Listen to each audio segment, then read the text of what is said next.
Hi,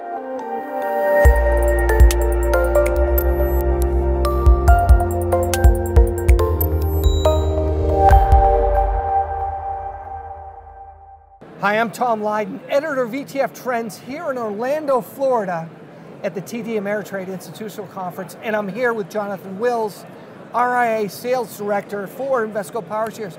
Jonathan, thanks for being with us. Yeah, thanks for having me, Tom. Great to be with you. So a lot of people know and trust Invesco PowerShares for their ETFs. You folks were innovators in the smart beta area, which is something we're talking about more and more. But you've put up some pretty impressive track records and numbers, but what's this whole smart beta thing all about? Tell us a little bit about the premise behind it. Yeah, you know, smart beta is something that we've really been involved with since 2003 when we launched our first products, and that first variation was really around quant-driven strategies. And over time, you know, we've seen that evolve, we've seen that industry change, and you know, we partnered with Rob Arnott's firm to launch products around fundamental index. We've also seen a huge area of interest in things like low volatility strategies as well. And you know, we're recognized as the leader in that space. We've got about 100 billion in assets, and that's largely on the back of smart beta strategies. So the idea is you take these legacy indexes that, you know, many of them might be cap weighted, and they've worked well over an extended period of time, but you provide an added discipline. So let's take fundamental, for instance, okay? Don't go into all the details, but basically what it does is areas that are doing well, you let them run. Areas that maybe aren't doing well, they are affected in the index. But then at one point in time, a rebalancing happens. Explain that. That's right. So it's really an alternative weighting strategy. Very similar makeup to a lot of the broad indexes that you're familiar with, but looking at factors, instead of market cap weighting, factors like sales, cash flow, book value, and dividends, and using those factors to determine the economic footprint of a company within the index. And so what you'll really see is a lot of the same names, but slight variations in the index weight within those. And we've seen a lot of interest there.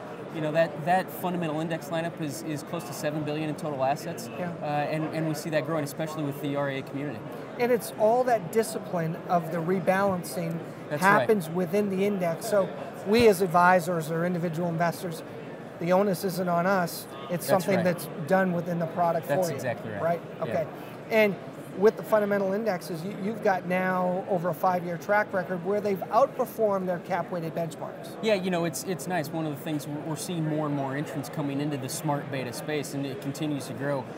But we're to the point where we've got 5 and 7 years in some of those products, and you know, they've done exactly what the back-tested history had pointed to. You know, Rob Arnott's original research went back to 1962, and with the live track record, we've seen that play out over time. Yeah, well, it's great. I think we're hearing more and more from advisors where they may peg to the S&P 500, and now they're thinking you need to diversify off of that a little bit more, especially if you can reduce the volatility. And I know there are a whole variety of smart beta indexes and ETFs that you're bringing to market. Yeah, you know, the other trend that we've seen is in the low volatility space. That's been another that's seen a lot of growth, and you know, really the idea is to reduce volatility in the overall portfolio, and we've seen that play out since inception on those products as well. That's great. Well, you've got this new special report, The Evolution of Smart Beta ETFs, that's available to advisors if you go to InvescoPowerShares.com. That's right.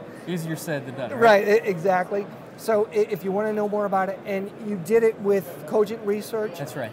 Give me a couple points that came out of this study. Yeah, you know, I think a couple of things that we saw, it's really focused on the institutional usage of smart beta. About 25% of institutions, which includes the RIA space, are currently using smart beta strategies, and over 50% of those institutions see that there will be increased usage in smart beta as well. You know, and I think the other thing the other question that we asked along with that is, how do you define smart beta? And over 30% pointed to non-market cap weighted strategies as their number one definition of smart beta. So it's really hitting home. It is, and you know, the benchmarks are shifting, and you guys are innovative in doing that. So thanks for your continued hard work, and look forward to hearing more from Invesco PowerShares. Thanks, Jonathan. Great, thanks, Tom.